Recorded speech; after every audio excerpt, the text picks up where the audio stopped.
Je n'ai pas le détail, mais de toute façon, c'est un montant de 13 milliards que le gouvernement du Sénégal, à travers le projet Espoir Jeune, a alloué aux universités. Donc, vous avez à peu près autour de 3 milliards pour l'université Cheikh Anta Diop, 2 milliards pour l'université numérique Cheikh Hamidou Kane, entre 1,7 milliard pour l'université Gaston Berger, 1,5 milliard pour l'université de Thiès, 1,5 milliard également pour l'université de Sine Saloum et environ 1,1 milliard pour chaque université de UAM et l'université Hussein de Kaolack.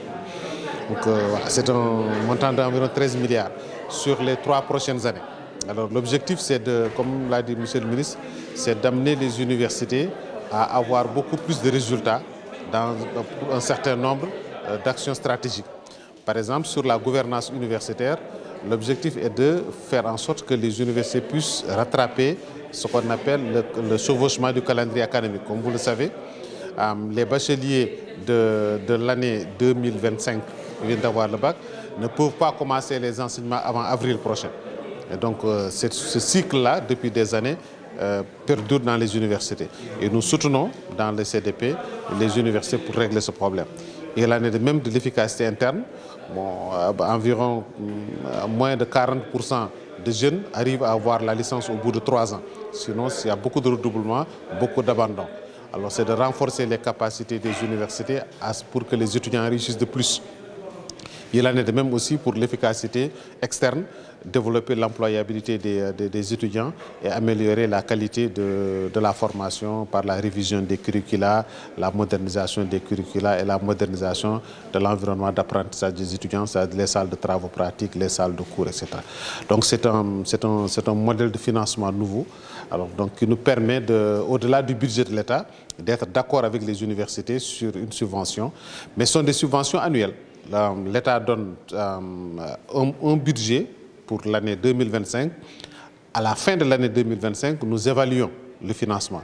Il y a des indicateurs de performance. Si les indicateurs sont atteints, les ressources de l'année suivante sont allouées. Si les indicateurs ne sont pas atteints, les ressources ne sont pas allouées. Et si l'université ne fait pas des efforts pour faire aboutir son contrat, comme tout contrat, le contrat sera annulé. Et l'université va rembourser les ressources qui sont obtenues. Donc c'est ça le symbole de la signature du contrat, parce que c'est vraiment un accord entre le ministère et les universités. Oui, le projet Espoir Jeune, c'est un projet qui a 3 composantes. Il y a une première composante qui a trait aux ISEP. Il y a la construction et l'équipement de 8 ISEP.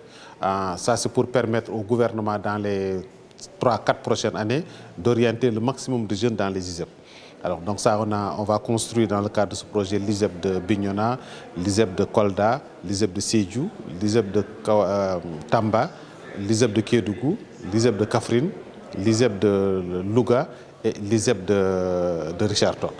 Ensuite, il y a un soutien qui est apporté directement aux ISEP, mais aux ISEP d'ailleurs, mais il n'y a pas un contrat de performance. Mais il y a vraiment un soutien quand même dans le cadre du projet pour tout ce qui est harmonisation des curricula, tout ce qui est amélioration de la formation, etc. Donc il y a un soutien, mais qui n'est pas fait sous forme de contrat de performance. Par contre, avec les universités, c'est un contrat de performance. L'idée, c'est que après que le gouvernement change de paradigme de financement, qu'on n'alloue plus le budget par les moyens, c'est-à-dire on vous donne le budget, vous en faites ce que vous voulez en termes, même si c'est cohérent et crédible, mais il y a un problème de résultat à atteindre.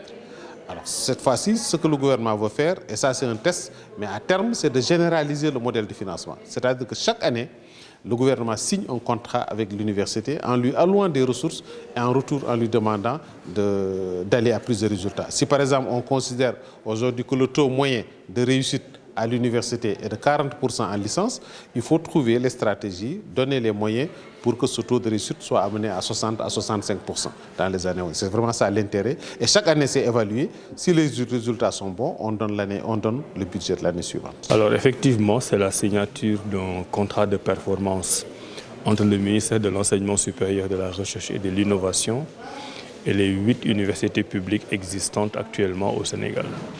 Et sous l'égide et le partenariat de partenaires financiers comme l'Agence française de développement et la Banque mondiale qui nous ont accompagnés dans ce projet.